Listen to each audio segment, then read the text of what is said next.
Oh boy, here we go. So I have reviewed Corey Feldman's Angelic to the Core uh like yesterday, and it's potentially the worst album of the decade.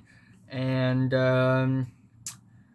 you know what? I really need to review something really, really, really good. And it just so happens that I'm doing a Kendrick Lamar album review. So let's do an album review on Kendrick Lamar's To Pimp a Butterfly.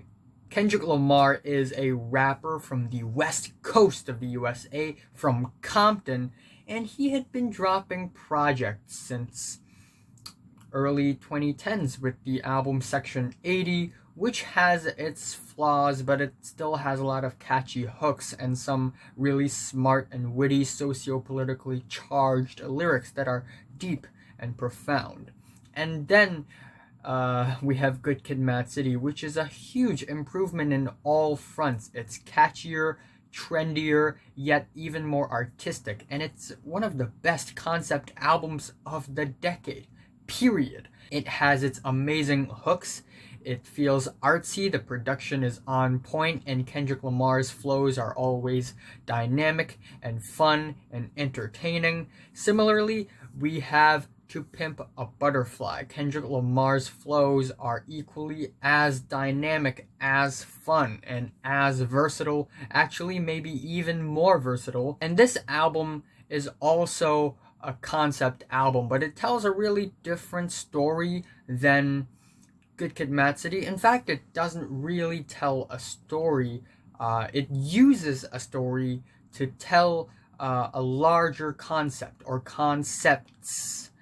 And this album is way more ambitious than Good Kid, Mad City.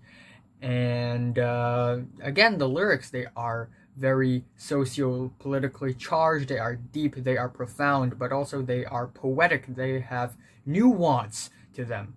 And the instrumentals, they are fantastic, they are so diverse, the production is so detailed, the hooks on this album, they are even more infectious, even more catchy, even more eargasmic.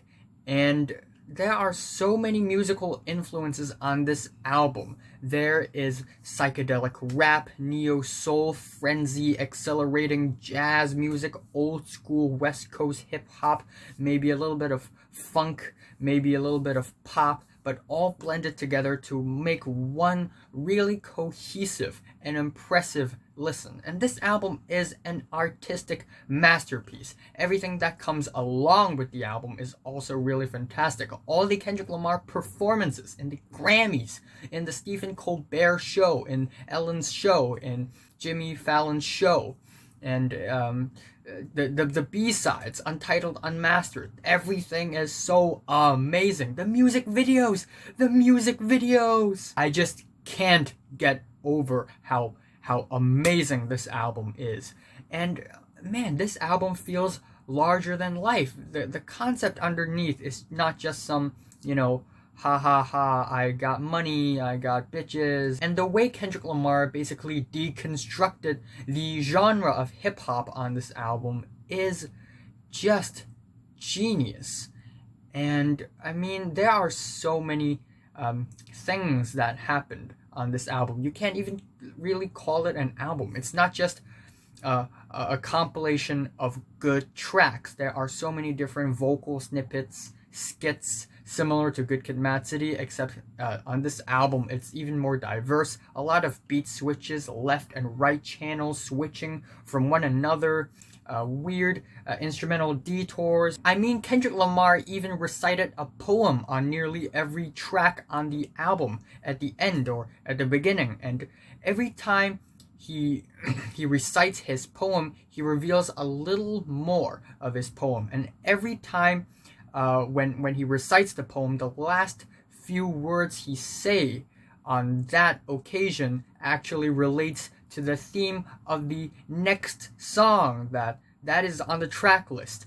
And not only that, but there are actually characters to this album. There is Lucy, and then there's Uncle Sam.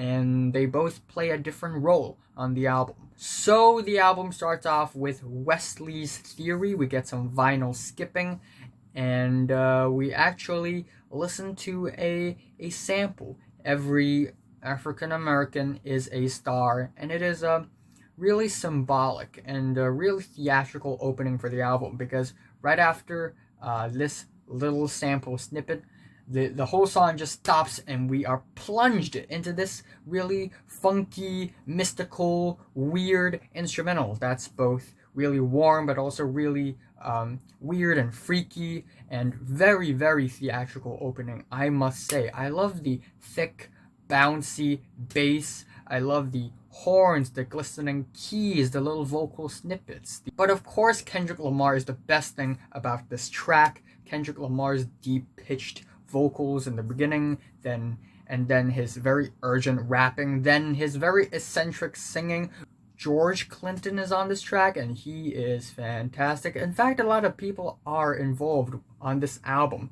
Thundercat, Flying Lotus, Bilal, Kamasi Washington, Rhapsody, and George Clinton.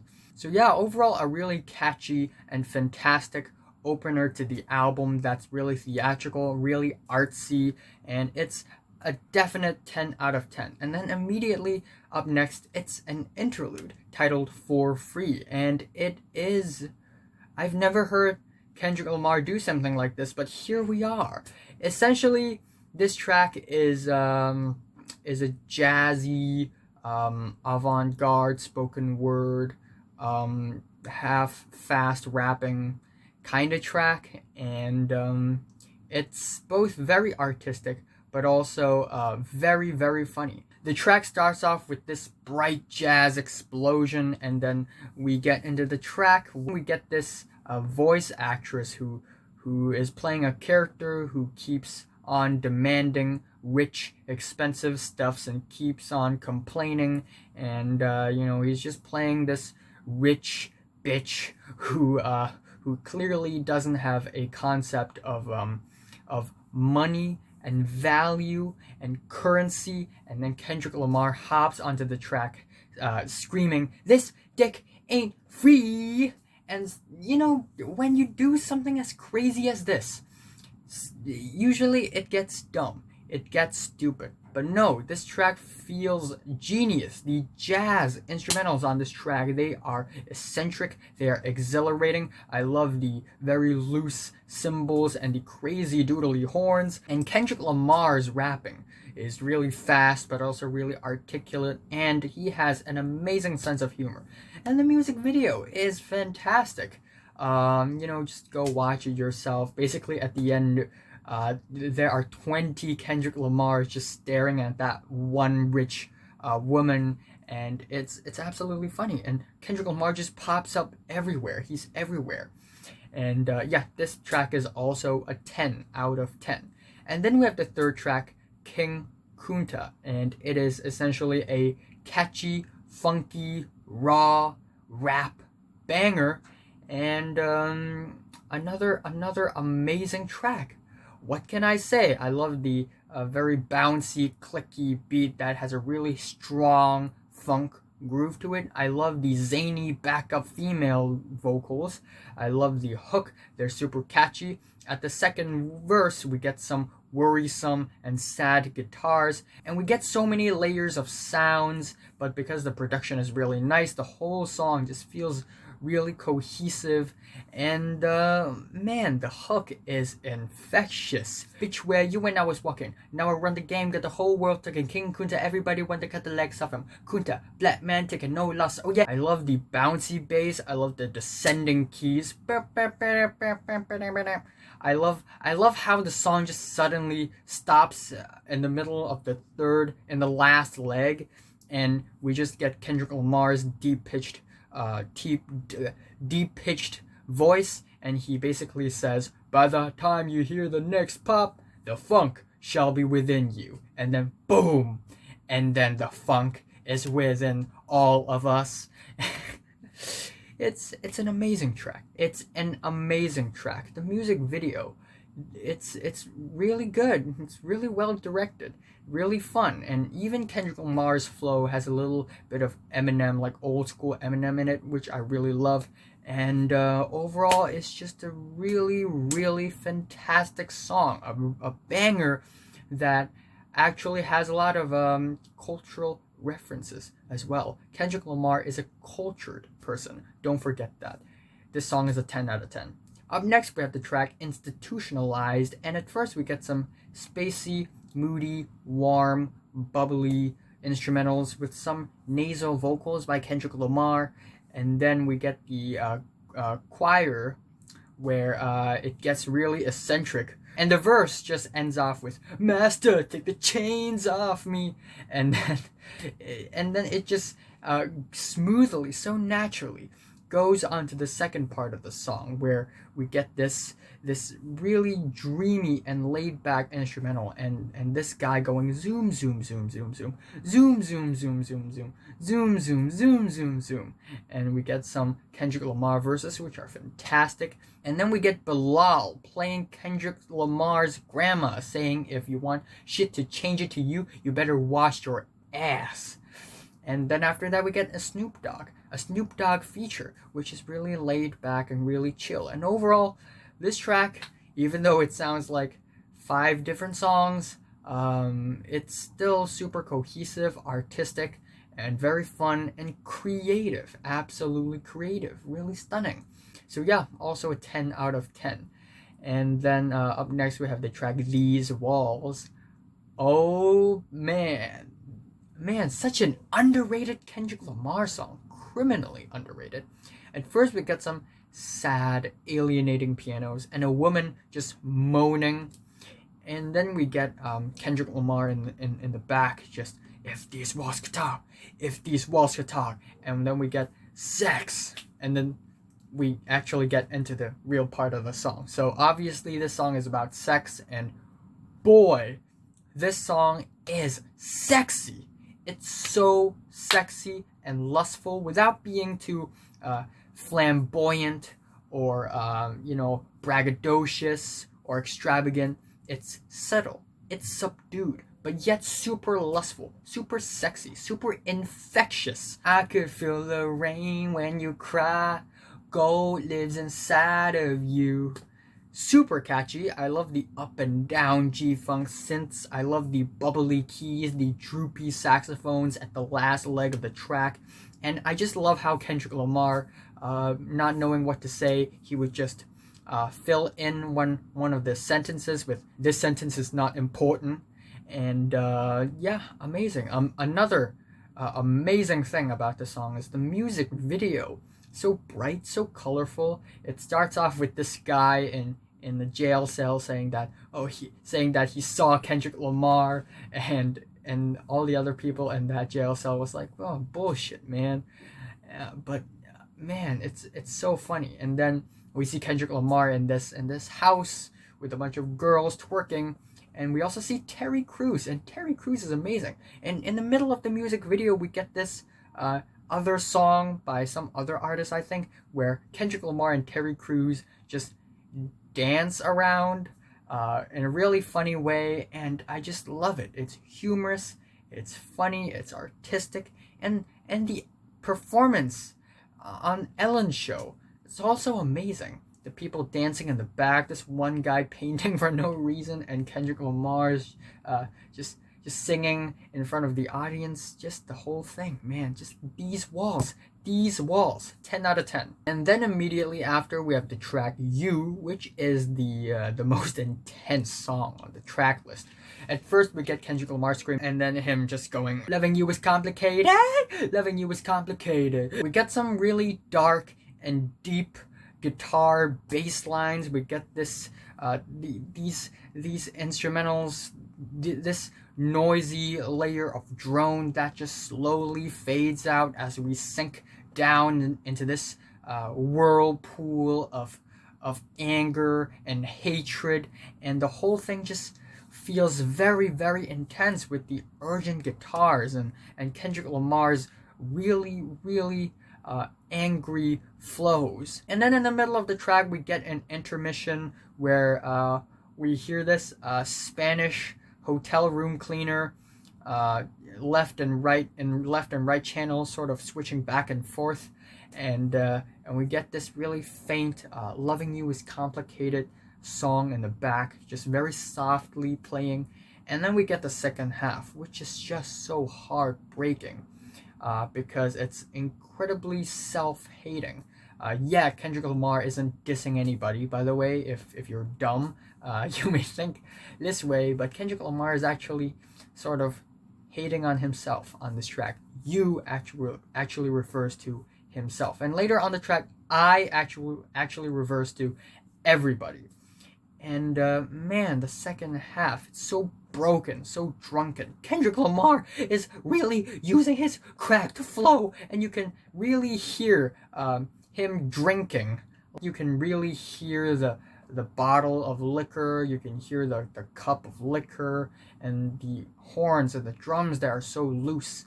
And the music video, again, whoa, the editing. Kendrick Lamar's doing this super exaggerated body movement thing like David Bowie in the music video Lazarus. So yeah, another masterpiece. What can I say? 10 out of 10. Oh my gosh. Next track is Alright, and it's also one of the singles on the album. And Alright, this track, another masterpiece. First of all, Pharrell Williams on the production. So we get a four count start, more like a 5 count start on this track. And the instrumentals, they are essentially some really bright but also laid back jazzy instrumentals that are really beautiful and infectious. The drums are absolutely crispy on this track, and Pharrell Williams also perform on this track. Do you hear me? Do you feel me? We gonna be alright. It's just really catchy, really easy to sing along to. I love the Lucy reference on the thing, which also the reference is similar to the Uncle Sam reference on Wesley's Theory, and Lucy plays another character. So Uncle Sam represents America and the American government, how it makes good use of Kendrick Lamar's ability to make money and make good music and profits from it, while Lucy is basically I'm not gonna spoil what it is until I talk about For Sale, but Lucy is a character who wants Kendrick Lamar to appeal to the mainstream, to please the average audience, and which breaks his artistry. So he kind of references Lucy here. He also kind of talks about police violence. And on this track, he isn't really trying to pander to the police, but more like he's trying to express the anger that the black community has. And the ending, I love the singing on the thing. It's really conclusive. And again, let's talk about the music video. It is a masterpiece as well. Kendrick Lamar is just floating in the air, gliding on the streets, rapping really freely. It's really amazing. And actually, before the song starts in the music video, we get a small extra song where Kendrick Lamar and his friends are in this car, and 4 policemen is just carrying this car on their shoulders. And it's a really socio-politically charged imagery that has a lot of, and it's bold of Kendrick Lamar to do something like that. And yeah, that extra song is also really fantastic. So what can I say? And then up next we have another interlude. It's For Sale with a question mark, and it's 5 minutes long. It's almost 5 minutes long, and it's still an interlude, and it's still fantastic. At first we get some really dreamy choir vocals, which then leads up to some heavy breathing, just then we just slowly sink into this super dreamy and psychedelic instrumentals with some nice crickety percussions, nice keys and horns as well, and some really drunken deep-pitched vocals, and then Kendrick Lamar just constantly rapping about Lucy. And actually, Lucy, on this track, Kendrick Lamar sort of struggles because Lucy is trying to break his artistry. Lucy is trying to make Kendrick Lamar appeal to the mass audience. And Lucy actually refers to Lucifer, the embodiment of the devil. Yeah. 10 out of 10 for this track. Up next, we have the track Momma. Because Kendrick Lamar on this album so far, conceptually, had been so infatuated with his fame and his fortune that he's kind of going crazy, and he needs to go back to his homeland, to his motherland, to find some answers, to find his own roots again. And this is where the track comes in. And we get this really nice, smooth R&B with some syncopated cowbells as the instrumentals, which are pretty special. And Kendrick Lamar kind of puts on this chopped up flow on the track. And if you have seen him on the Stephen Colbert performance, which is amazing, the way he would twist it and re-edit the song into something really exciting is fantastic. And also, damn, I must say, Kendrick Lamar is just an artistic master. Because listening to this album and watching him perform live is two different things. Meaning that if you do some weird things when you're performing live, it's better than if you're doing that on an album. So usually in live performances, Kendrick Lamar would do these weird things, constantly getting interrupted, these weird, jarring transitions, which can shock the audience and hook the audience as well. So Kendrick Lamar, dude. Anyway, Momma is a really heartwarming song, and at the end we get some almost African tribe-ish music.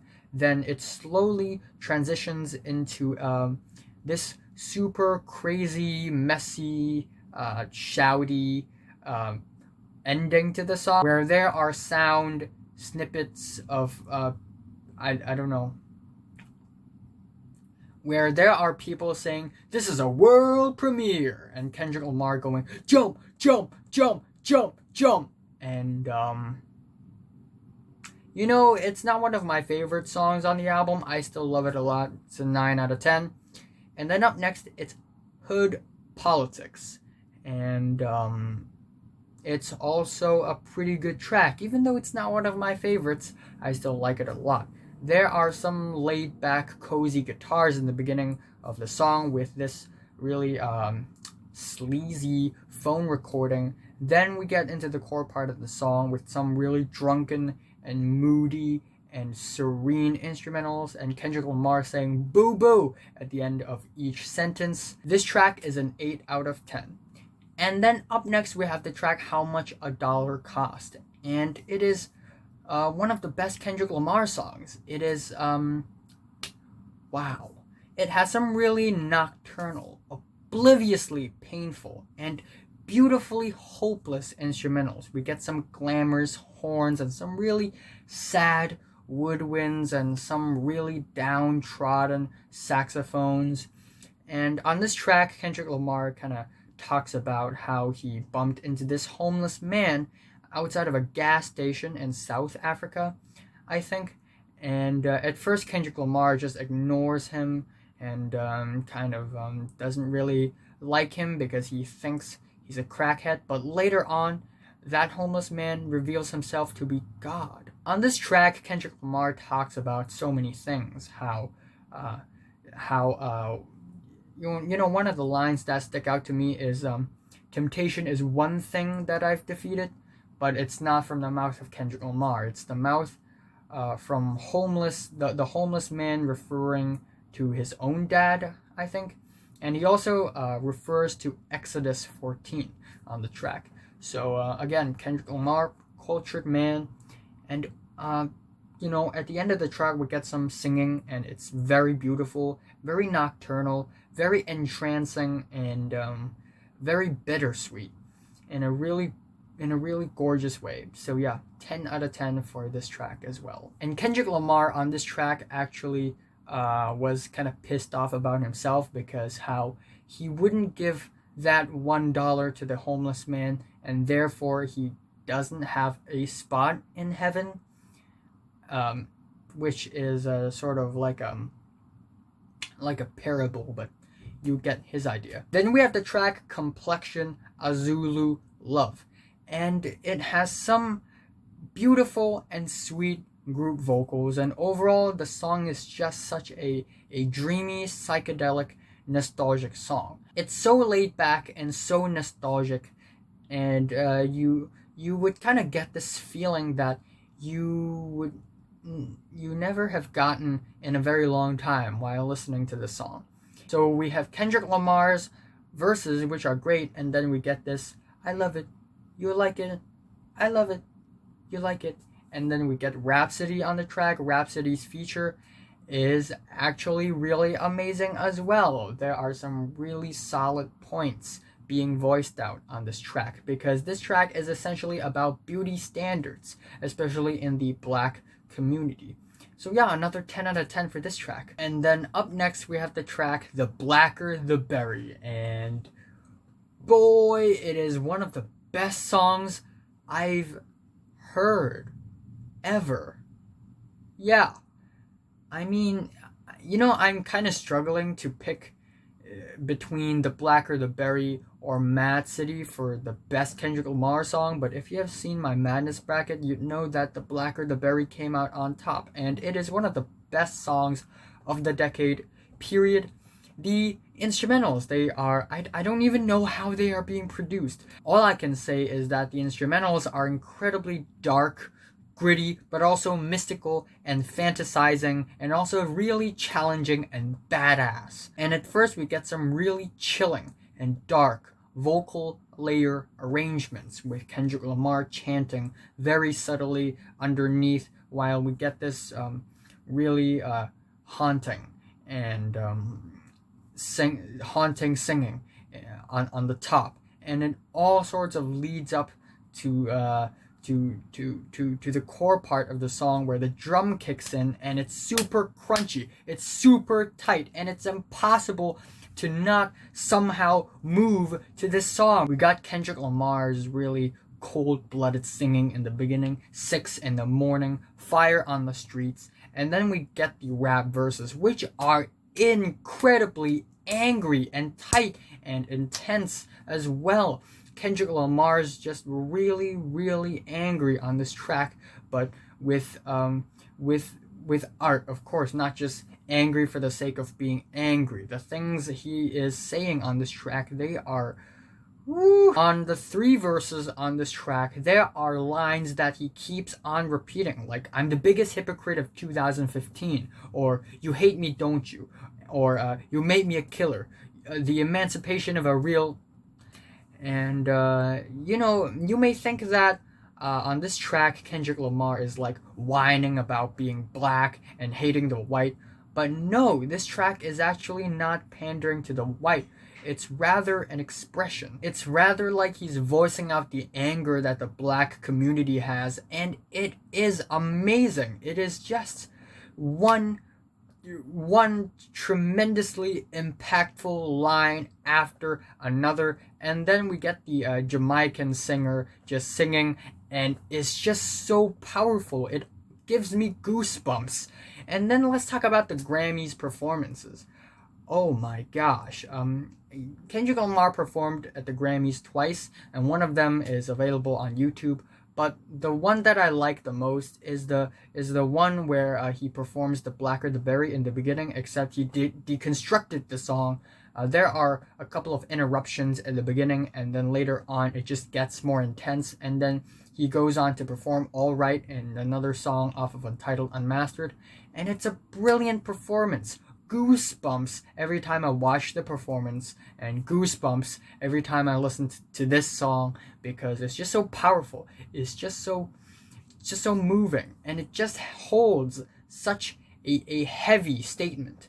Kendrick Lamar really scored a high point on this track, and the way the track ends off is brilliant, because you've had so much anger on the track. You need to make the ending a little bit more lighthearted and laid back, and a bit of a cool down point.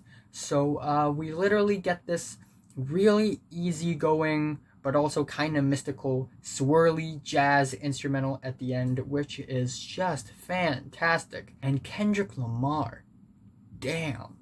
I'm giving this track a 10 out of 10, full score, no question. And then up next we have a cool down track, You Ain't Gotta Lie. And it's a really sweet and lovely and slick track. And Kendrick Lamar actually talks about concept on this track, and he sort of plays his own mom. And yeah, the concept is basically do not act out of yourself, if that makes sense. Or, in another phrase, those who tell don't know, and those who know don't tell. Meaning that if you really are the stuff, if you really got the stuff, you wouldn't really show off that stuff, if that makes sense to you at all. You ain't gotta lie, you ain't gotta lie. It's incredibly catchy and infectious, and I really love the song as well. Not much to complain about, and I love the ending of the song. We get this party beat that's not playing, but more like it's playing across the street, a couple blocks down your house, and it's blasting music, and you can hear crowds chanting, people chatting, and it's like we're being set up for something really exciting. That is the next track, I. And boy, Kendrick Lamar just keeps on giving us good music, great music, fantastic music. He had already dropped a single titled I in the year 2014, but it's not that great because it feels like it needs something, like something's missing. And on this track, Kendrick Lamar realizes what's missing, and he just makes it like 100 times better. It's so much better. First of all, it's a raw live version of the track, of the single I, and it just makes the track even more energetic and exciting. And I really love the organic aesthetic of the song. I love the incredibly uplifting and exciting guitars. I never thought a chorus of a rap song being I love myself would be this catchy and fun and impressive. And originally on the single, these vocals, I love myself, are being separated with these low-key, hooks and refrains. That's not that appealing, but on the album version, Kendrick Lamar goes absolutely crazy and fun and wacky. When you look at the mirror, tell me, what do you see? I put a bullet in the back of the head of the police. Man, it's illuminated by the hands of God. Boy, don't seem shy. One day at a time, one day at a time. And the very versatile and dynamic flows, the low-key parts leading up to explosive climaxes, they are all so fantastic. I love the very bright and optimistic pianos, the bass, the click-clock percussions, they are all so amazing. The backup vocals, they're amazing as well. And then we get to the second part of the track, where we get this really smooth and natural beat change. We get some subtle drums and Kendrick Lamar rapping really fast and with a lot of skills. I went to war last night, and after that the song just stops, and Kendrick Lamar does a very lengthy talk on how black people can't play the victim anymore, and he tries to calm the crowd. And it's a really conscious way to end off the track. And I forgot to mention how great the music video is.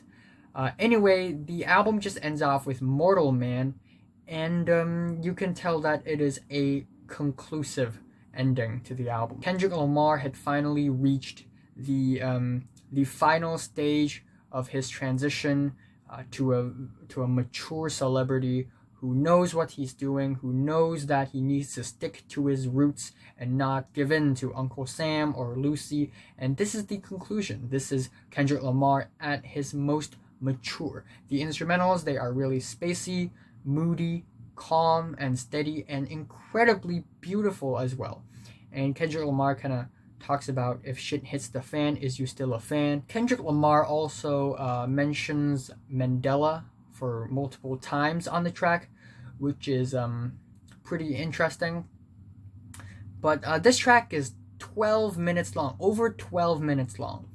And for the first couple of minutes, it's music. But the rest of the song, it's something else. Kendrick Lamar actually recites the full poem after finishing the song, and we are finally revealed the ultimate concept and the ultimate theme of the album, which is just immaculate. It is meticulously crafted, incredibly artistic and bold statement. And then after the poem, he sort of puts down a piece of paper and he starts to have a conversation with Tupac. Yes, with the now not alive Tupac. And it's insane because it seems like a very natural and seamless conversation. It's just crazy, and it's not just some voice actor who's playing Tupac. It's really Tupac who's speaking. He did this interview so many years ago before this album is released, and Kendrick Lamar took the best parts of that interview, chopped it up, and wrote some questions and turned it into a full conversation. A very realistic and natural and conscious conversation between Kendrick Lamar and Tupac. And it's brilliant, if anything.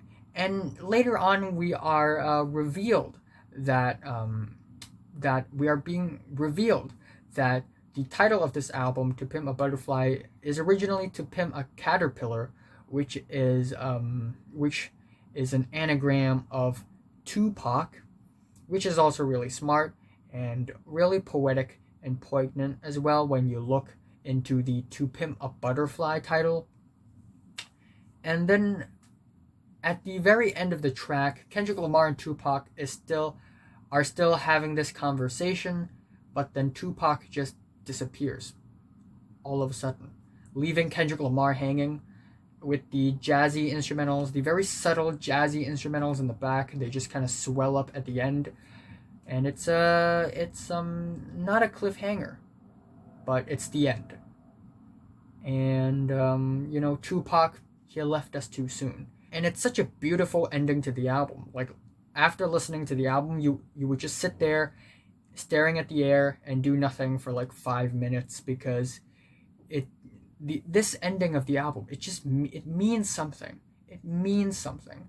And it's also incredibly beautiful because Kendrick Lamar was there when Tupac and Dr. Dre filmed a music video, and then now Kendrick Lamar and Tupac has a full conversation.